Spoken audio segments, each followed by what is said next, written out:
Assalamu alaikum wa rahmatullahi wa barakatuh. Alhamdulillahi rabbil alamin. Wassalatu wassalamu ala rasulillah wa ala alihi wa sahbihi ajma'in amma ba'd. Dans cette vidéo, j'aimerais vous raconter un récit qui nous est rapporté par le compagnon Jabir ibn Abdullah, qu'Allah l'agrée. Apprendre l'islam facilement.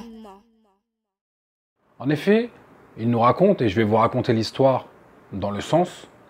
Ceux qui veulent retrouver le hadith, je le mettrai dans la description de la vidéo, Inch'Allah. Donc je vous raconte l'histoire dans le sens du récit. Le compagnon nous explique, nous informe qu'ils étaient en voyage. Ils étaient donc plusieurs compagnons. Et l'un d'entre eux a été blessé à la tête par la cause d'un rocher. Et ensuite, la nuit, lorsqu'il dormait, ce compagnon-là qui avait été blessé à la tête, il a fait un rêve érotique. Donc suite à ce rêve érotique, il s'est retrouvé en état d'impureté majeure. Donc comme vous le savez, lorsqu'on est en état d'impureté majeure, ça nécessite de faire ce qu'on appelle un rousl, des grandes ablutions. Mais comme il était blessé à la tête, il s'est donc posé la question, est-ce que je peux utiliser l'eau, vu que j'ai une blessure, est-ce que je peux utiliser cette eau-là? Donc il est parti se renseigner auprès d'autres compagnons et il leur a demandé, à votre avis, est-ce que j'ai une autorisation, est-ce que j'ai une permission de ne pas utiliser l'eau, mais plutôt d'utiliser ce qu'on appelle at-tayammum, les ablutions sèches, puisque j'ai une blessure et ça pourrait être dangereux pour ma blessure. Donc il leur a posé la question et les compagnons ils lui ont répondu que pour eux, ils ne voient pas qu'il a droit d'avoir une permission. Pour eux, ils ne voient pas qu'il a une autorisation de ne pas utiliser l'eau. Eux, ils disent plutôt, voilà, toi, tu as la capacité d'utiliser de l'eau, tu dois utiliser de l'eau. Donc, ce compagnon-là qui était blessé à la tête, qui avait une blessure à la tête, donc il a écouté leur avis et il a fait ses grandes ablutions. Donc, il a utilisé l'eau pour faire ses grandes ablutions et notamment, il a fait parvenir de l'eau à sa blessure. Et suite à ça, sa blessure s'est infectée et le compagnon est décédé. Radiyallahu anhu, qu'Allah l'agrée. À la suite de cela, les compagnons sont partis voir le prophète sallallahu alayhi wa sallam pour l'informer de l'incident. Et lorsque le prophète sallallahu alayhi wa sallam a appris ce qu'il s'était passé, il a dit qataluhu qatalahumullah. Ils l'ont tué, qu'Allah les fasse périr. Il a ajouté que l'ignorance est une maladie dont le remède est le fait de questionner les gens de science. Il aurait suffi de questionner, de poser la question pour connaître la réponse, la bonne méthodologie à suivre. Parce que là, en fait, ils n'avaient pas la réponse, ces compagnons-là. Ils étaient ignorants, ils n'avaient pas la science sur cela. Ils ont quand même donné une réponse. Et ensuite, le prophète sallallahu alayhi wa sallam a informé dans le sens qu'il aurait suffi à cet homme d'effectuer le tayammum, les ablutions sèches. Il aurait mis ensuite un bandeau sur sa blessure, qu'il aurait bandé sa blessure, et il aurait essuyé par-dessus, ce qu'on appelle le mesh, le fait d'essuyer par-dessus, et il aurait lavé le reste du corps.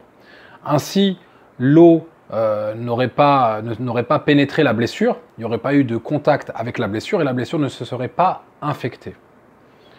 Donc, ce qu'on peut remarquer dans ce récit, c'est comme nous l'a indiqué le prophète sallallahu alayhi wa sallam, c'est que l'ignorance est une maladie.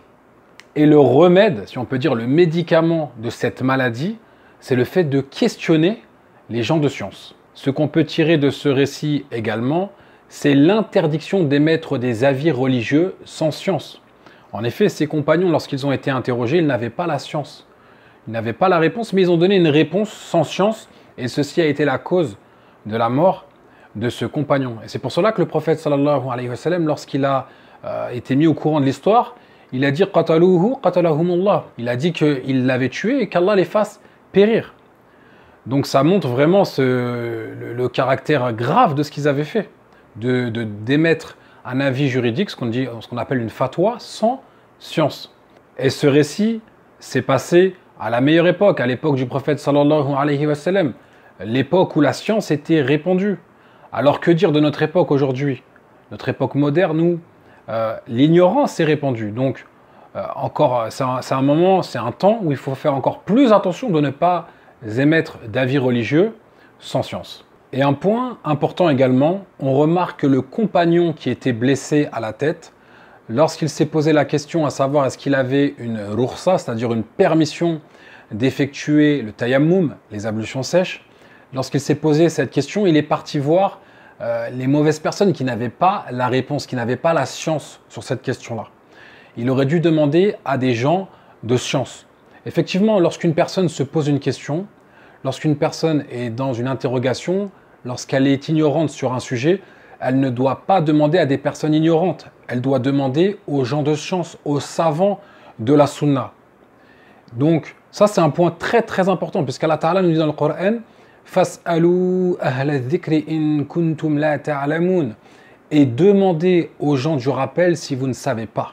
Et si l'accès aux savants nous est difficile, on peut se diriger vers les étudiants des savants, des étudiants qui sont cramponnés aux sciences religieuses, qui ont étudié auprès des savants ou qui sont diplômés et qui ont de la science. Parce qu'on peut remarquer aujourd'hui avec tristesse que des gens, lorsqu'ils ont des questions religieuses, ne se dirigent pas vers les bonnes personnes. Alors que dans la dunya, dans le bas monde, lorsque les gens ils ont des questions, par exemple quelqu'un qui veut construire sa maison, il veut savoir comment construire les fondations, comment mettre les piliers, il va se diriger vers les gens qui maîtrisent cette science, c'est-à-dire vers un architecte ou vers des ouvriers qualifiés. Pareil, lorsqu'une personne est malade et atteinte d'une maladie particulière, elle va vouloir se rapprocher d'un médecin spécialisé dans cette maladie. Et elle ne va pas demander au premier venu, au premier passant. Alors qu'on remarque avec tristesse que dans la religion, les gens, lorsqu'ils ont une question religieuse, ils se dirigent vers le premier venu, vers la première personne. Donc les gens sont ignorants et demandent à d'autres ignorants. Donc ça, c'est un rappel très très important. Lorsque vous avez une question religieuse, dirigez-vous vers les gens de science, vers les savants. Il y a beaucoup de sites, il y a beaucoup de livres disponibles pour avoir accès aux questions, aux réponses des savants. Donc ceci est une chose très importante. Lorsque vous avez une question, lorsque vous êtes dans l'ignorance, demandez aux gens de science, demandez aux savants.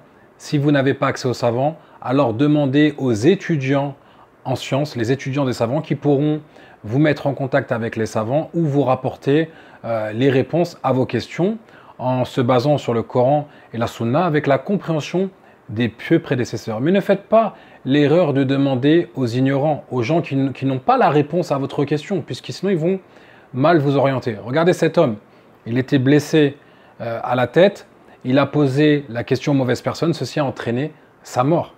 Alors, certes, peut-être pour des questions religieuses, parfois ça ne va pas entraîner la mort, mais ça peut entraîner des choses graves. Ça peut amener la personne dans des égarements, ou dans des péchés, ou dans des incompréhensions, des ambiguïtés, des gravités.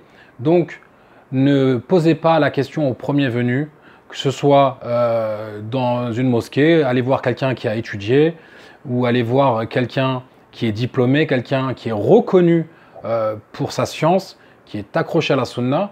N'allez pas demander au premier venu ou sur les réseaux sociaux à la première personne que vous allez rencontrer. C'est votre religion, c'est très très important. Il faut vraiment donner de l'importance à cela. En espérant que ce récit était profitable et que vous en avez tiré des leçons bénéfiques, qu'Allah vous préserve. هذا والله أعلم وصلى الله على نبينا وسلم.